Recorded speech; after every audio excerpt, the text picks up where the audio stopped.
up on #that. We're back with the latest Hollywood news updates. We have speculation about WandaVision's season finale and Zendaya's new movie. All that and more. From Hamden to Hollywood, we are your source for entertainment news.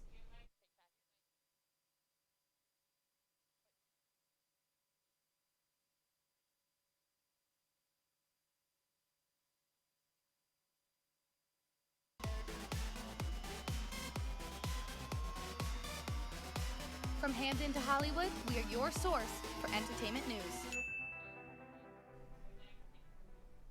Welcome back to #that. I'm Krista Barong. And I'm Audrey Scafati. Let's dive into some new Hollywood scoop. On Thursday, we finally discovered the identity of the masked dancers during the season 1 finale. In third place came Tulip, who is Mackenzie Ziegler, famous from her Dance Mom days. And second was Sloth, who happens to be Dancing with the Stars pro Maxime Chermosky. Although second and third place were both dancers, the first place winner was Cotton Candy, aka Olympic gymnast Gabby Douglas. Her final performance was to the song This Is Me by Kesha. After the success of season 1, season 2 is scheduled to premiere sometime this year. Congrats, Gabby. In other news performance, many fans are very upset with Selena Gomez right now. At the 33rd Premiere Lo Nuestro award show, Gomez performed her song Baila Conmigo alongside Raúl Alejandro. Many fans were excited leading up to the performance. However, there was a lot of disappointment when it was discovered that the performance was pre-taped. Fans took to Twitter to share their concerns. Some fans speculated that this performance was more of a video premiere for the song, as it resembled the music video that was released back in January, rather than the live performance they were expecting. In some royal news, this past Friday, Meghan Markle and Prince Harry confirmed that they will not be returning to their royal roles as the Duke and Duchess of Sussex. This means a couple of things. They will no longer have most of their royal duties and no longer receive public funding. However, the couple will still retain their titles, leaving the possibility for them to return to their roles in the future. Following the announcement, Buckingham Palace announced that they are all saddened by their decision. In other news, it's hard to go a week without some juicy Kardashian goss. In the trailer for the season finale of Keeping Up with the Kardashians, there is a clip of shot of Scott Disick telling his ex Kourtney that he will, quote, marry her right now. Does this mean the two exes and co-parents of 3 will finally tie the knot? We'll have to watch the season and wait and find out to see what the future holds for this love story. For anyone who's a Marvel fan, you're definitely aware of the new hit show on Disney Plus, WandaVision. Fellow hashtagger Mason Glod and I decided to sit down and talk about the show thus far and our theories for the final 2 episodes. Let's take a look. What's up, everyone? I'm Audrey Scafati. And I'm Mason Glod, and today we're talking about the #1 show in the world, WandaVision. If you haven't watched the show and you plan on it, please block your ears for the next 3 minutes or so because there will be spoilers ahead. To give a little background on the show before we jump into our theories, the Marvel show takes place after the events of Avengers Endgame. Wanda Maximoff and Vision, who died after Avengers Infinity War, live in the town of Westview, New Jersey on the set of an ever-changing TV show. We learn that their seemingly perfect life is actually being controlled by Wanda, and everyone in town is under her mind control. One major surprise was when Wanda's brother, Pietro, aka Quicksilver, came back, except it's not the Quicksilver we met in Avengers Age of Ultron, it's actually the Quicksilver from the X-Men universe. Also, Wanda has expanded Westview to be even bigger, taking even more hostages. And then at the end of last week's episode, we learned that the person in charge of Wanda is really Agnes, the seemingly harmless next-door neighbor. Agnes, aka Agatha Harkness, is really a witch who has been the real puppet master. It's been Agatha all along. It's been Agatha all along. Alright, now we're going to dive into some of our thoughts and theories about the last 2 episodes. I think the major fan theory was that a character called Mephisto was controlling everyone in the town, but right now that seems less likely, and I'm happy with the Agatha Harkness reveal. A lot of people also think that Ultron is going to make an appearance. Some people have even theorized that Hayward, who's been tracking Vision, is Ultron or some form of Ultron who just wants to track Vision. Another big question is Pietro actually Pietro from the X-Men universe? And if not, then who is he?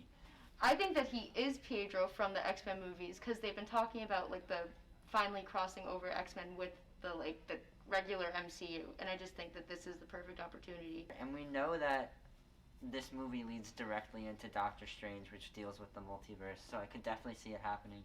I even think that Wanda might tear open the multiverse at the end of the show.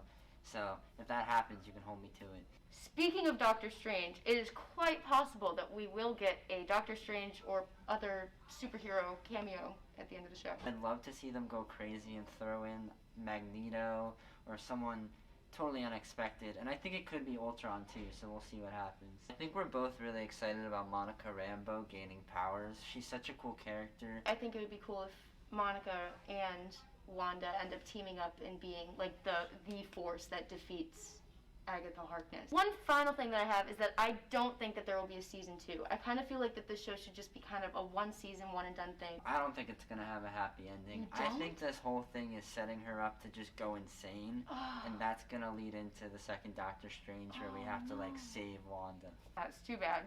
Sorry, Wanda.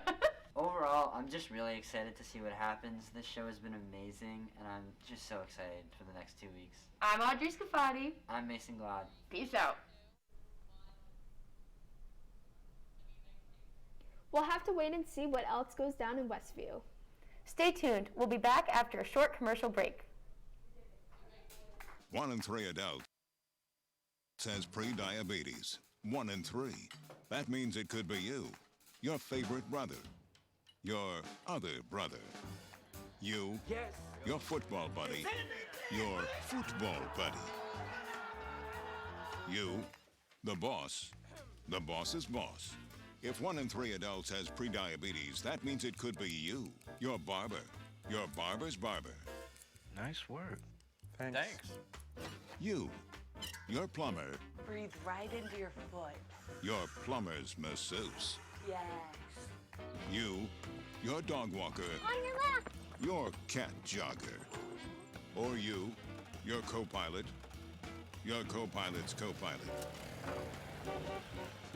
While 1 in 3 adults has prediabetes, with early diagnosis, prediabetes can be reversed. Take the risk test at doihaveprediabetes.org to know where you stand. I'm Jenny Garth, and as a mother of 3, I know kids worry about a lot of things. Getting enough food to eat shouldn't be one of them. But here in America, that is a real worry for 1 in 5 children. This is unacceptable, and something Feeding America is working to solve. Through a nationwide network of food banks, Feeding America serves virtually every community in the United States, including yours. See how you can help your community. Visit feedingamerica.org. Together, we can solve hunger. Together, we're Feeding America. Here to shake things up a little bit, here's Ethan McCabe on Zendaya's new movie, Malcolm and Marie. Take it away, Ethan. Hi guys, I'm Ethan McCabe. Today I will be discussing the latest Netflix movie released on February 5th, Malcolm and Mary. So now the film stars Zendaya as Mary and John David Washington as Malcolm. It's a really interesting story, not just from the story perspective, but from the production side as well, because it's the first movie made during the pandemic. It was the first movie written, directed, produced in the pandemic. It started like in July. Don't worry, they got all permission from the Directors Guild, the Writers Guild, so don't worry, they had their full permission to do it. And it took about like 2 weeks to film, they did it like that.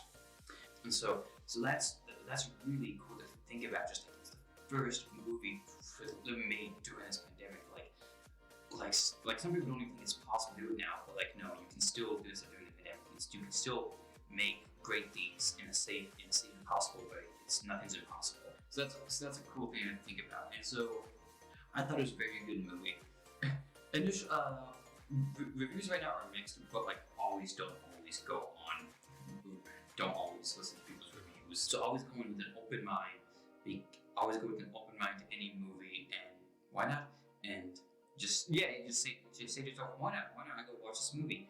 Because it's really a joy, and why not? It can surprise you. I was just going with an open mind and see if you like it, because I think it's really good. There's drama, it's romance. I always love romance. I know I'm a sucker for romance. It's kind of embarrassing, but that's always fun. But no, the chemistry between them are great, and just don't let someone else's opinion influence your. Just go with an open mind and see what the movie's like. I like it, and hopefully other people like it too. This has been really fun, guys. I'm Ethan McCabe. See you next time. Thanks, Ethan. Now we are going to send it over to Sydney Reynolds for this week's Hollywood's Highs and Lows. Reynolds here for this week's highs and lows. Do you want the good news or the bad news? Today, I'll start with a Hollywood low. News broke on Friday that Kim Kardashian is officially filing for divorce. Divorce rumors have surrounded Kim and Kanye ever since July 2020, when Kanye's erratic behavior began. He has tweeted multiple concerning messages about him and the Kardashians, including intimate details about his marriage with Kim. He even said the movie Get Out is about his life. It seems Kim has decided to free him, and the couple will be parting ways after nearly 7 years of marriage. They also have 4 children.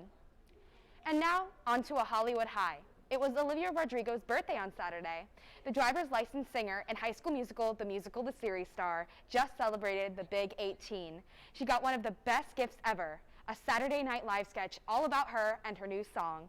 Olivia tweeted out in excitement during the cast performance, saying, quote, "Driver's license SNL sketch is the best birthday present ever. I'm shaking," unquote. The sketch was about a group of guys playing pool ball and listening to Driver's License. They pretended to not know the song, but by the end, they were all crying and singing every word. It just goes to show how much of an impact Olivia has had at such a young age. And finally, we're talking about the Netflix hit Bridgerton. A new cast member has been announced for Season 2. Season 2 will focus on the love story of Anthony, the oldest Bridgerton son. Actress Simone Ashley will play Kate Sharma, who will be his new love interest. You may know Simone Ashley from the popular Netflix series Sex Education, in which she plays the role of Olivia. This casting once again contributes to Bridgerton's advancements in diversity. Simone Ashley is South Asian, and many people on Twitter expressed their excitement that a Desi woman will be playing a leading role. We can't wait to see her in this new role. And that's all I have for this week's high and lows. Back to you guys.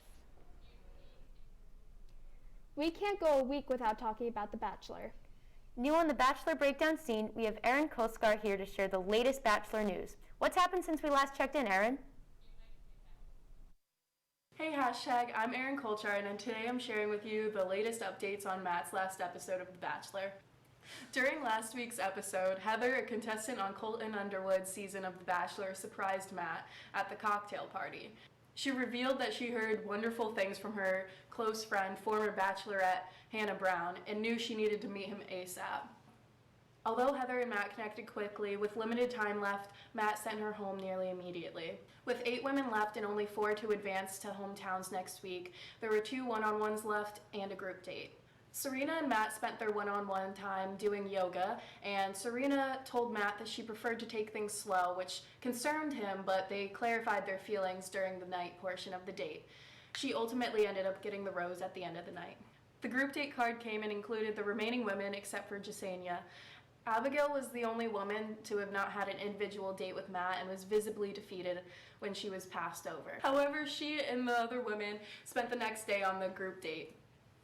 While there was no daytime activity, she used the evening to talk to Matt and shared that being ignored for the one-on-one date was disappointing, but she was still invested in their relationship.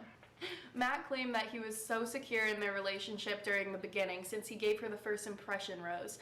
He ultimately ended up sending Abigail home mid-group date though. While his and Abigail's relationship ended, the other women tried to secure their spot at hometowns.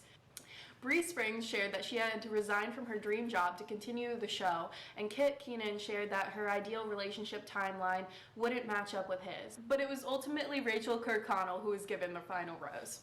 After confessing her life plan to Matt, Kit was unsettled.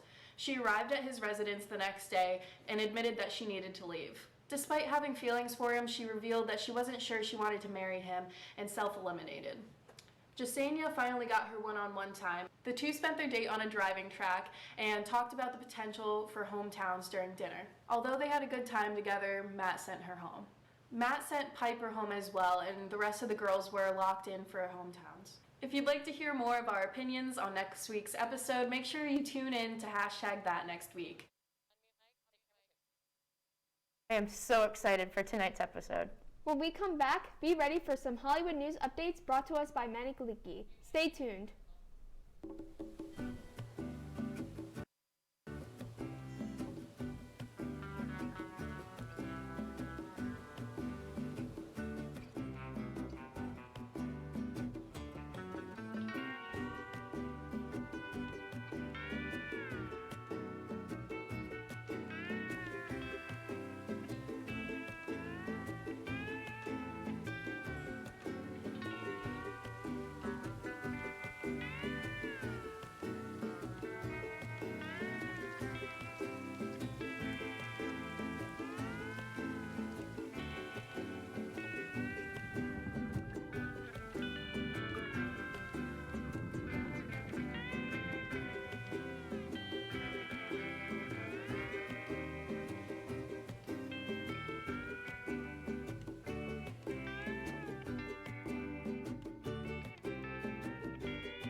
They call me Prince like I'm royalty or something.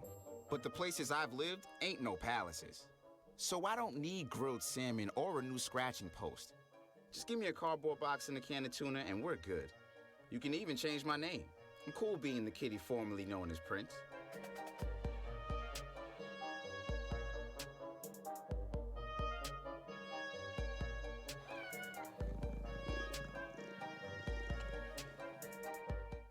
Audrey, I don't know about you, but I'm so ready to hear some Hollywood news updates. Me too. What do you have for us today, Manny?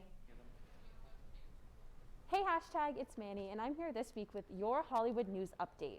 First up, Demi Lovato just released her trailer for her new documentary, Dancing with the Devil. The trailer is extremely emotional, raw, and she plans on divulging the whole story of her drug abuse, her very public relationships, and her now sobriety. Fans are super excited to get some new content from Demi and just see this more authentic side of her outside of her regular music. Have you guys seen the trailer yet? How do you think it'll be perceived by the fans? I actually just saw the trailer right before we got here, and I just have to say it looks amazing. It's so beautifully put together, and it just looks amazing, and it just shows like how her whole life has led up to where she is now, and like all her struggles. But I think it's so important to see that struggle and how she's really overcome that. I mean, I didn't see the trailer, but I'm a big fan of Demi. I think she's super strong and a great role model, and I just think I do plan on watching it when it comes out. Yeah, me too. So we should watch it. We should watch it together. Yeah, it just seems like super cool. Yeah. What else do you have for us, Manny? Next up, Britney Spears' dad has finally lost sole conservator rights over his daughter Britney Spears. In the New York Times documentary Freeing Britney Spears, we got a look inside of the insanity that was Britney's upbringing and how she is still not in control of any of the money that she made for herself over the past 15 plus years. It was recently just announced that her father, Jamie Spears, is officially no longer the conservator of her makings, and Britney is one step closer to being a completely independent adult who is able to choose where she works, control her own money, and enter new projects. Have you guys seen this documentary? What do you guys think of the decision? So I haven't seen the documentary. I've seen it come up on my Hulu, like recommended. Mm-hmm. I love Britney. I do plan on watching it, and I just think that it makes sense for her to have control over her whole entire life because she is a grown adult, you know, just. Yeah, and it's just crazy the fact that for 15 plus years she hasn't had control over any of her own money that she's made from working so hard. It's just about time that she gets what she deserves. I just don't understand how that's allowed. Yeah, like, right? Even with, like, what do you think about it, Manny? Yeah, it was definitely crazy. My roommates and I just actually watched the documentary the other day, and we were all super big Britney fans when we were younger, so we were like, couldn't believe it. We remember her like whole breakdown phase, so I'm so excited to like have a little bit more information about her, and hopefully the rest of the world will feel the same. And finally, 16-year-old TikTok superstar Charli D'Amelio is launching yet another new drink at Dunkin' Donuts. Her first drink was released at Dunkin' on September 2nd of 2020. It was a cold brew coffee with milk and caramel on top, molded after the drink that she was seen drinking in a multitude of her famous TikToks. Her new drink is a classic cold brew with caramel, but with a small twist, sweet cream cold foam on top. The drink is available at Dunkin' Donuts locations starting tomorrow. Are you guys a fan of her original Dunkin' drink, or do you think you'll try this new one? Okay, so Krista and I actually have our own little thing about this. I did try the Charli drink when it first came out in September, and it just wasn't anything special. Like you said, it was just whole milk and caramel. But I am interested in this new one because I did not know that Dunkin' had sweet cream cold. No. I'm sorry, but no. I'm sorry. I do not care about these TikTok influencers. I don't like how they're getting money off of what they're doing. They think just doing a little dance means that they're famous. And just with the whole thing about all, like, Charli and her whole family and, like, her friend group going to the Bahamas, like, that wasn't cool. During a pandemic especially, like, I'm sorry, I'm not giving any money to Charli. I'm still going to try the other drink. Manny, what do you think? Well, I actually tried the Charli drink on hashtag for the first time in September. So my live reaction was there, and I also was not a huge fan of it. I thought it was kind of boring. I thought it was whatever, but I don't know. Maybe the new one will be a little bit better than that. So thank you guys so much for having me. Thank you so much, Manny. We'll be right back after the commercial break.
There are amazing things to discover in the forest. Toothless, time to go! What you picking up on, bud? It's a whole hidden world of wonders. And the perfect place to spend time with family. What better place to let your imagination soar? Experience nature and create a memory you can share. Visit discovertheforest.org to find a forest or park near you.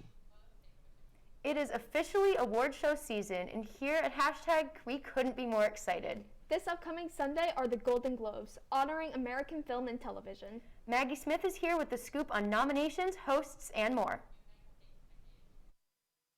Hey, Hashtag, the Hollywood Foreign Press Association has officially released the nominations for the 78th Annual Golden Globe Awards. Let's go check them out. For the first time in the history of the Golden Globes, the nominations were released virtually. This was because of the COVID-19 pandemic and safety protocols. To start, Emily in Paris, or Emily Paris, featured on Netflix, got 2 nominations for both Best Series and Best Actress, even though some people don't think it's up to par with the other nominations in the Golden Globes. The Prom also got several different nominations, including one for James Corden. Netflix, which produced both Emily in Paris and The Prom, has 42 nominations for its various productions. The Crown and Schitt's Creek also got several nominations. Schitt's Creek stole the show last year and is coming back again with 5 nominations. Lin-Manuel Miranda's Hamilton also got 2 nominations for the Golden Globes, one for Motion Picture, Musical or Comedy, and the other for Best Actor, obviously, for Lin-Manuel Miranda. To add to the controversy surrounding the Golden Globes this year, Sia's movie Music has been nominated in 2 categories in the Golden Globes, namely Best Motion Picture, Musical or Comedy, and Best Actress in a Motion Picture, Musical or Comedy, and this is for Kate Hudson. Sia's movie, released in January, has been criticized for its cinematic approach towards autism, and Maddie Ziegler, who plays the lead in the movie, portrays someone who has autism, yet she doesn't have autism herself. Although there is some controversy surrounding the nominations, there are some good nominations as well. For the first time in 7 years, the Golden Globes have nominated female directors. Finally, we have Regina King, who directed One Night in Miami, Emerald Fennell, who directed Promising Young Woman. Other top movie contenders include The Father, Nomadland, and Promising Young Woman, which all earned 4 nominations. All in all, this year's Golden Globe Awards seem interesting to say the least. Tina Fey and Amy Poehler will be hosting, and the show will be on February 28th, 2021 at 8 p.m. Eastern Time. Make sure to tune in, and let's see who takes home this year's awards.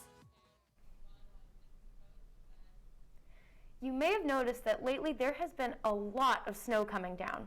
In the spirit of the cold weather, Audrey and I are going to play a little game of this or that.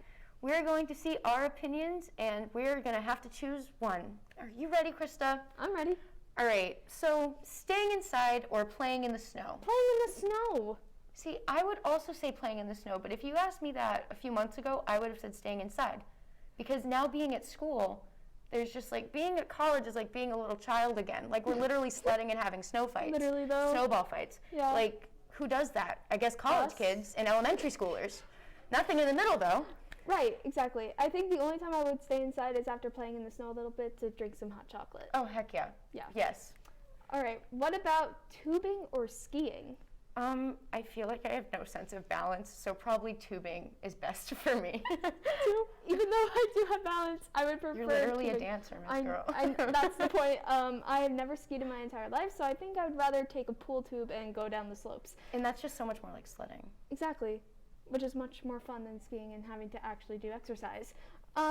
What about build a snowman or a snowball fight? I think we can both answer this question. Do we? I would say snowball fight. Same. Okay, I thought you were going to say building a snowman. No. Snowball fights were so fun. We had one with our friends, and I took a couple snowballs to the face, but I mean, that is just so fun. It was so fun. And intense. It was very intense. We made 2 teams. Everyone had to like go to their own side, and like the snow was really high too. Like, I'm very short, so I was up to my calves in the snow. But we made so many snowballs, and then we were just going at it, like fighting.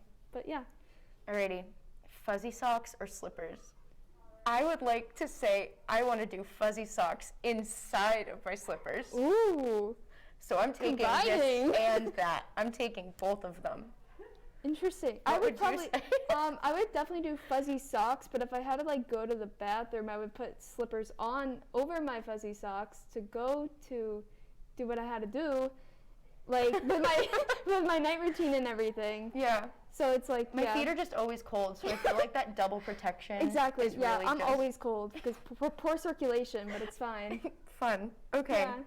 Sweatshirt or sweater? Sweatshirt. It depends on my mood. Like if I'm feeling cute, I'll do a sweater. If I'm feeling cozy, I'll do a sweatshirt. But sweatshirts are, you can do them anytime. Like even in the You summer. can technically also do sweaters at any time. You don't wear a sweater in the summer. Okay, true. What if it's cold? That you put on a sweatshirt. Oh, okay. Well, I don't know. I feel like sweatshirts are just more like chill. But a sweater, I it's think like, I would prefer to be I chill. look nice. I prefer to be chill rather than wear a sweater. All right. Cool. Hot chocolate or hot tea? Again, this is like a depending on my mood type thing. Hot chocolate for me. Hot chocolate for you? Okay. I don't like tea unless it's almost I love tea. I love tea. Like just unwinding with a nice cup of tea after a day, like a long day. But hot cocoa is nice after like you come in from the snow. But tea is nice after like a hard day of school. See, I'm a coffee drinker. I don't really like tea that much. All right. My roommate loves tea, but I don't. But I think that's all we have today for this or that. That was a good game of this or that. But before we go, we are going to finish up with some celebrations. First, we're wishing a happy 45th birthday to Drew Barrymore. This actress is best known for her roles in Charlie's Angels, E.T., and Blended, and is currently starring on Netflix's Santa Maria Diet. Happy birthday, Drew. And happy 71st birthday to one of me and Krista's personal faves, Julie Walters. You may know Julie Walters as Molly Weasley from the Harry Potter films or as Rosie in the Mamma Mia films. She turned 71 years old today. That's all we have this week for #that. Make sure to follow us on Facebook, Instagram, and Twitter. And make sure to download the Q30 app on the App Store, or so our news can go wherever you do. For the whole control room and everyone on the floor, I'm Krista Barong. And I'm Audrey Scafati. We'll see you next week. Same time, same place.